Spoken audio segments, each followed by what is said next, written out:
All right, good Wednesday morning, everyone. Forecaster Josiah Acheampong here with your weather update. Right now, we are seeing clouds begin to filter in across much of the area. Temperature sitting at 45 here in Amarillo. Our winds coming in from the north northwest at 21 miles an hour. That's going to be the main theme throughout the day. It's going to be the winds.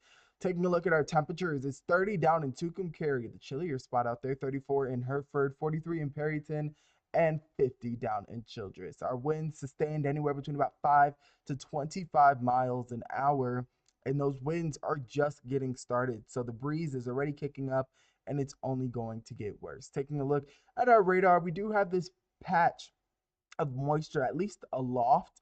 I haven't seen any reports of showers making it to the ground. However, can't entirely rule out possibly some moisture working its way to the ground. Maybe some light showers, mist.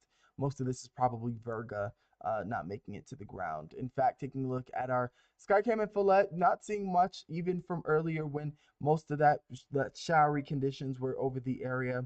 Didn't make it to the ground. Ground at least looks dry here, but you can see from time to time the tree beginning to sway there in the distance. Taking a look at your radar and water vapor imagery, we're going to see temperatures, or rather conditions, continue to uh, favor those clouds throughout the day, but the real bulk of the moisture continues to push out toward the east, where showers are really confined to places over the Mississippi River Valley and along the southeast coast. Heavy rain making its way through areas just south of Atlanta at this point in time. Taking a look at our bus stop forecast, it's cooler this morning, but temperatures are on the rise to seasonal highs later this afternoon under mostly sunny conditions. A closer look at those highs around the panhandle. Many of us sitting in the 50s rather, 50s across the area with higher temperatures the farther south you are. A closer look at some of those wind gusts. Here in Amarillo, could see gusts as high as 30 miles an hour, 35 miles an hour, can't be ruled out.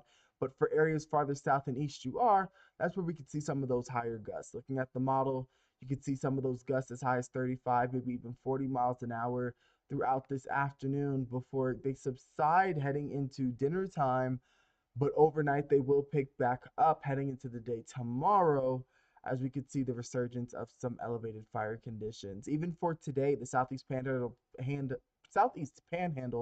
is probably the better suited area for seeing some elevated fire concerns. Running through our model, you can see those clouds, mix of southern clouds throughout the day with those winds coming in from the north.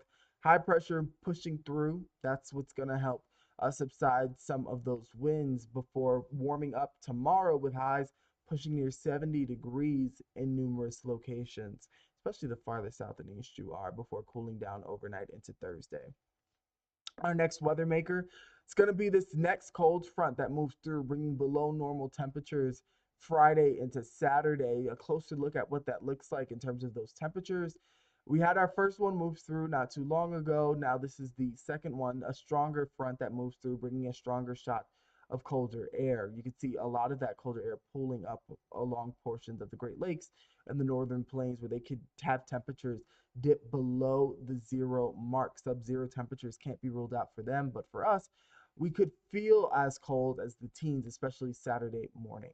So taking a look at your 7-day tracker, we're dealing with elevated fire concerns today, but mainly in the southeastern panhandle. Tomorrow becomes a bit more widespread as we deal with relative humidity as low as 10 to 15%, and then cooling down Friday and Saturday with 60s returning on Sunday.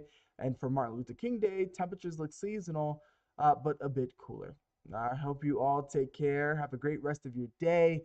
And looking, in fact, let's talk briefly about the long term, because you don't see much in the way of rain, especially with these cold fronts. However, models have been suggesting that maybe sometime late next week we could see a pattern change, maybe bringing slightly cooler conditions, definitely drier conditions. When I mean by drier, in terms of those fronts could, depending on the exact position of some of the low pressure systems, we could either get dry slotted or could be dealing with maybe some precipitation. We'll have to keep our eye on that. But as of now, everything still looks dry as drought continues to develop, especially in the southeastern panhandle, with that moderate drought continuing to expand. I hope you all take care. Have a great rest of your day and stay